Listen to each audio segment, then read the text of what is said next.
Hi, I'm Mohsin. I'm a game designer and a behavioral scientist, and we design games for organizations that are large and small, and we help them, become more effective, more productive, and in the process, of course, also do any other things that they want us to do in terms of employee engagement and so on. But all of this through games. So games for change in one way or another.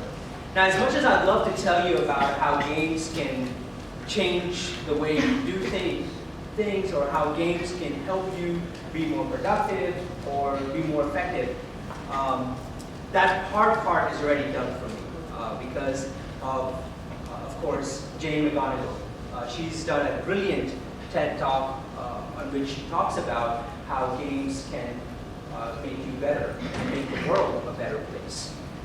So I want to talk to you about something a little bit more personal. So I'm talking about your problems in your city, in your homes, and in your families, and how games can have a significant impact on them. So what is wrong?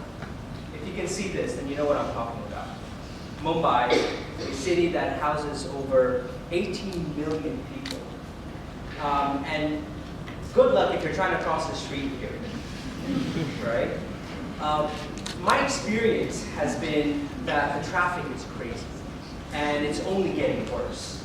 In the last 3 years, you don't really need to be a statistician or a mathematician to know that the traffic is really out of hand. An average Mumbaikar spends about 4.5 hours in traffic. That's crazy. 4.5 hours. That's more than half of my workday.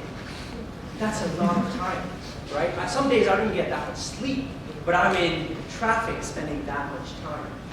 So that's a problem.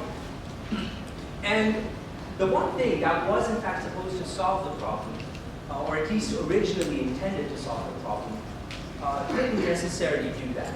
So Uber, for that matter. Now, I'm not talking about the company. I'm talking about the intent.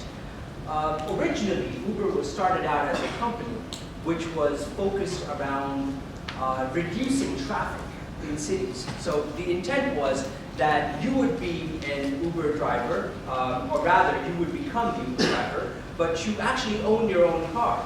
And in my city, the originator came up with the idea. In his city, he had this problem of traffic, and he wanted to reduce the number of cars on the street. And he said, okay, if person A is going from point A to point B anyway, and if all these other people could join that person, then in the process, the traffic on the road would be reduced. And that worked. That worked in that city. It worked wonders in other cities as well. Not so much in Mumbai. Because in Mumbai, entrepreneurs jumped onto the opportunity, and guess what happened? They bought more Uber cars to the streets. And instead of decreasing the traffic, that actually went up. To the extent that there are 700 more cars on the street every single day. 700. That's a lot of cars every day. This was reported by Times. So we certainly have a challenge at our hands here, right? With this many cars entering the streets, no wonder we don't have any space. Let's take a look at some other problems, right? Maids. Maybe I'm talking to the wrong crowd here, but some of us have definitely heard our parents complain about the maids, right? And about the dirty dishes, or the unclean floors, or you name it, right? There are plenty of reasons why one would complain about them. Or what about sick leaves? Never mind sick leaves, they don't even show up in some cases. But there's always a flip side to every story, just like any story. And the flip side to this one is that there are no laws in India that govern the maids, or to provide the kind of support that they need along the way. What about the kind of environment that they're in? Are we even cognizant of taking care of their livelihoods and things like that? There are no definite laws in place. So what's clear is that empathy is missing. While there's one side of the story which says that You've got maids who don't do what they're supposed to do. They do get paid, but don't do what they're supposed to do. On the other side, they are, in some cases, abused or overworked, right? So there's always two sides of the story. What I want to talk to you about is Pokemon Go. How many of us know Pokemon Go? Can I see some hands here? Oh, that's brilliant. So my point to you is, if a game like Pokemon Go can get you out there, walking the streets, it got me out there walking the streets of Kandu, right? And if it can get you to do that, hunting for Pokemons that don't even exist, right? And competing with one another on stuff that's completely imaginary. Or a game like Zombies Run can get you out there, run around the block, thinking that you're being chased by zombies while you're actually doing it for fitness, then why can it not be used to reduce the traffic?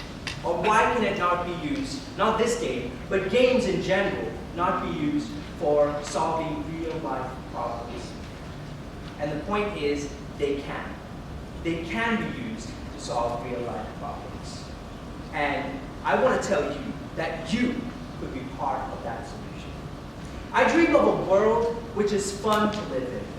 A world in which it doesn't take 4 hours to be stuck in traffic. And I know, just like me, I can tell you without a shadow of a doubt, that just like me, even you, when sitting in that traffic, are thinking, there must be a better way. I can see a lot of people nodding in the room, so you have most certainly thought about it. So my invitation to you is, let's join arms in creating games. Now, I wish I could tell you that I had an answer. I don't. I really don't. But what I can tell you is that there is good news. And the news is that we can create games that can solve real-life problems. Problems that have an impact on our environment, problems that have an impact on the traffic, problems that can help make workers more efficient, more productive, so they can finally finish that darn metro, right? And I know what you're thinking right now. You're saying, but Mohsin, I really don't have the background in game design. I'm not qualified. And let me tell you something. You don't need to be a genius to be able to understand fun. Because we as human beings are naturally attuned to have fun. And trust me when I tell you, we're very good at it. So if you can create an environment which is fun and still gets the work done, then you've created yourself a game. And if a guy like me from Atlantic City, from having actually virtually no professional education, can build games and create games for change, then so can you.